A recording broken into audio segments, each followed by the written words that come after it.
Commonwealth গেমছত ৰূপজয়ী লাভলীনাক সম্বৰ্ধনা।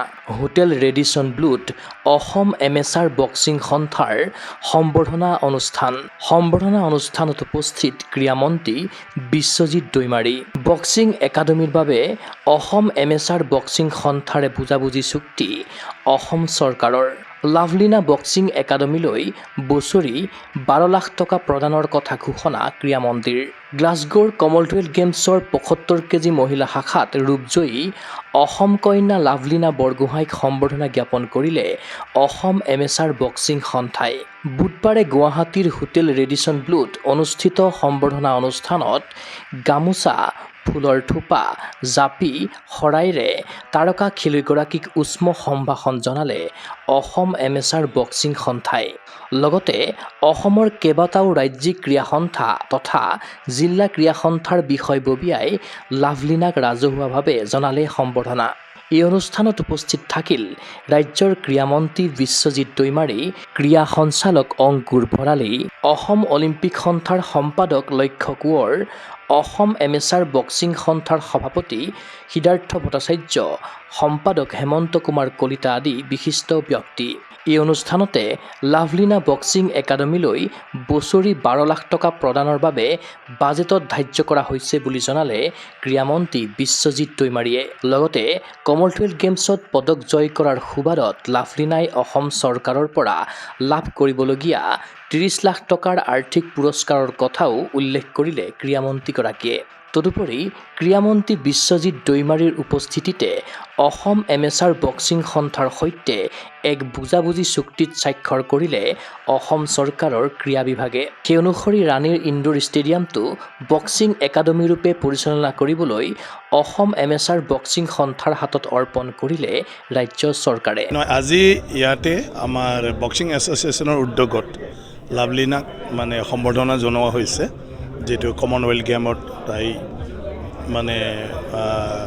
মেডেল পাই ফালে মেডেল লাভ কৰি আহিলে আৰু আমি আমাৰ বিভাগৰ পৰা ইয়াত আহিলোঁ তেওঁলোকৰ আহ্বান ক্ৰমে, কাৰণ তেওঁকো আমি আদৰাৰ সুযোগটো পোৱা নাছিলোঁ, তাই ব্যস্ত হৈ আছিলে।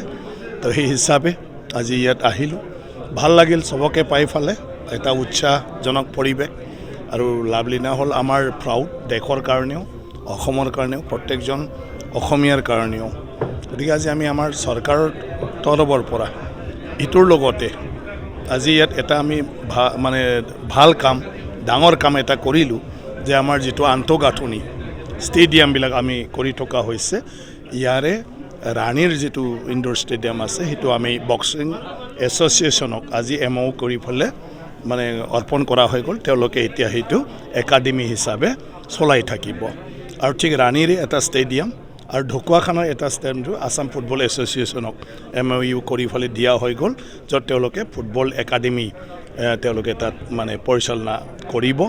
বাকী তেনেকুৱা ধৰণৰ ষ্টেডিয়ামবিলাকক আমি বিভিন্ন তেনেকুৱা অনুষ্ঠানবিলাকৰ লগত যিয়ে ইচ্ছুক হয় সেইটো পৰিচালনা কৰাৰ কাৰণে, ব্যৱহাৰ কৰাৰ কাৰণে, মেইনটেইন কৰাৰ কাৰণে আমি MOU কৰি ফালে আমাৰ স্পৰ্টছ বিভাগৰ পৰা দিয়াৰ কাৰণে আমি যোজা কৰি আছোঁ।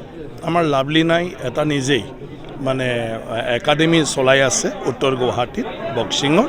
গতিকে লাভলীনাই আগৰ পৰাই জনাই আছিলে, মুখ্যমন্ত্ৰী ডাঙৰীয়াকো জনাইছিলে, বিভাগো জনাইছিলে যে অকণমান যদি ছাপৰ্ট পায় তেওঁৰ একাডেমীটো ভালদৰে চলাব পাৰে। আৰু সেই হিচাপে বছৰত 12 লাখ টকা দিয়াৰ কাৰণে এইবাৰ বাজেটত লোৱা হৈছে মুখ্যমন্ত্ৰী ডাঙৰীয়াৰ ইনিচিয়েটিভত।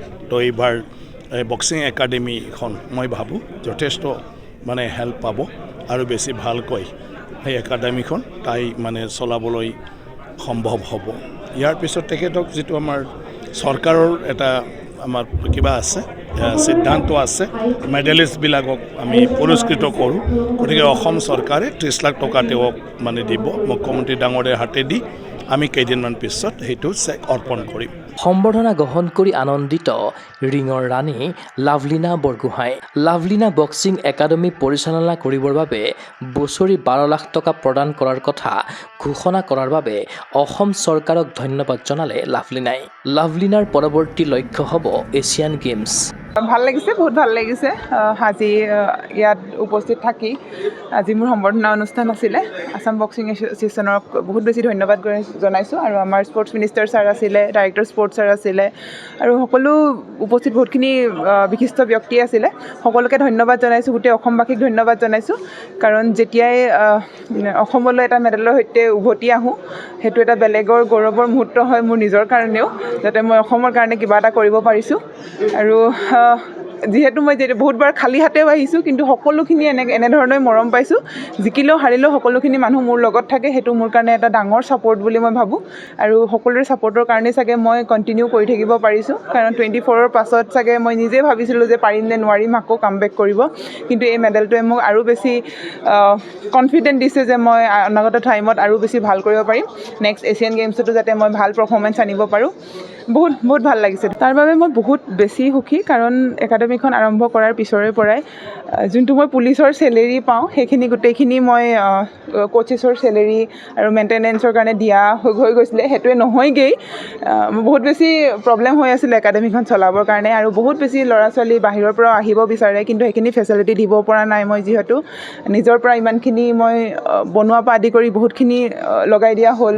আৰু এতিয়া চেলেৰিটিও তাতে গৈ থকা হ'ল। মই ছাৰক ৰিকুৱেষ্ট কৰিছিলোঁ যে প্লিজ ছাৰ কিবা এটা কৰি দিয়ক গভৰ্ণমেণ্টৰ ফালৰ পৰা, যাতে মই একাডেমীখন চলাব পাৰোঁ।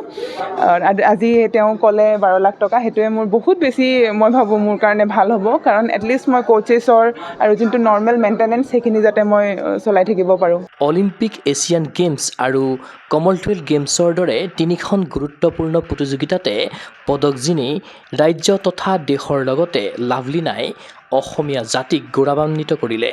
2024 কমনৱেলথ গেমছত পদক জিনা লাভলিনাক অসম এমেচাৰ বক্সিং সন্থাৰ সাধাৰণ সম্পাদক হেমন্ত কুমাৰ কলিতাই শুভেচ্ছা জ্ঞাপন কৰি আগন্তুক এছিয়ান গেমছ আৰু 2028 অলিম্পিকৰ বাবেও জনালে শুভকামনা।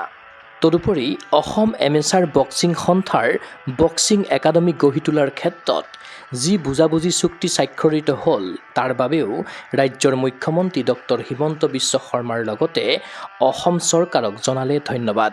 আমি সম্বৰ্ধনা জ্ঞাপন কৰিলোঁ আমাৰ দ্য মষ্ট প্ৰিচিয়াছ গাৰ্ল। আমাৰ কাৰণে আটাইতকৈ গুৰুত্বপূৰ্ণ, আমাৰ আটাইতকৈ গৌৰৱ, অসমৰ লগতে ভাৰতবৰ্ষৰ আটাইৰে গৌৰৱ লাভলিনা বৰগোহাঁইক আজি আমি সম্বৰ্ধনা জনালোঁ।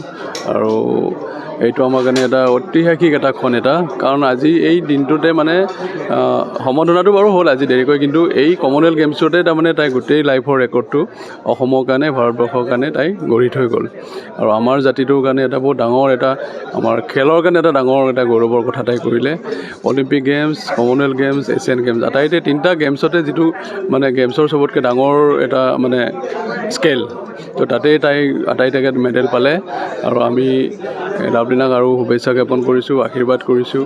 আহিব লগা এছিয়ান গেমছত লাভলিনা আৰু ভালকৈ খেলক, ভালকৈ খেলিব নিশ্চয়। অলিম্পিক LA 28ত আকৌ ভালকৈ খেলিব। আৰু তাৰ লগতে মই আমাৰ সন্মানীয়, আমাৰ অসমৰ জনপ্ৰিয় মুখ্যমন্ত্ৰী শ্ৰদ্ধাৰ ডক্টৰ হিমন্ত বিশ্ব শৰ্মা, তেখেতক ধন্যবাদ জ্ঞাপন কৰিলোঁ। তেখেতৰ উদ্যোগত আমাৰ স্পৰ্টছ মিনিষ্টাৰ মহোদয় বিশ্বজিৎ দৈমাৰীদেৱে আজি ডাইৰেক্টৰ স্পৰ্টছৰ উদ্যোগত আমাৰ যিটো MU এটা আমি চাইন কৰিলোঁ, আমাৰ অসম বক্সিং সন্থাকে ৰাণী ইণ্ডোৰ ষ্টেডিয়াম এটা আমাক আজি অসম চৰকাৰৰ মুখ্যমন্ত্ৰী মহোদয়ৰ আহ্বান নিৰ্দেশ মৰ্মে আমাক আজি হেণ্ডঅভাৰৰ কাৰণে MU চাইন কৰিলে। গতিকে এইটোৱে অসমৰ বক্সিঙত আৰু এটা ভাল এটা পজিটিভ ৰিজাল্ট আনিব অহা 5 বছৰত। ক্ৰীড়া অনুৰাগীৰ আশা, কমনৱেলথ গেমছত পদকজয়ী লাভলিনা বৰগোহাঁইৰ আদৰ্শেৰে অনুপ্ৰাণিত হওক অসমৰ নৱপ্ৰজন্ম। অসম এমেচাৰ বক্সিং সন্থাই আৰম্ভ কৰিবলগীয়া বক্সিং একাডেমীৰ জৰিয়তে জন্ম লাভ কৰক হাজাৰগৰাকী লাভলিনা বৰগোহাঁইৰ। জৱান ৰভাৰ সহযোগত চিন্ময় বৰাৰ প্ৰতিবেদন, গুগল স্পৰ্টছ NA।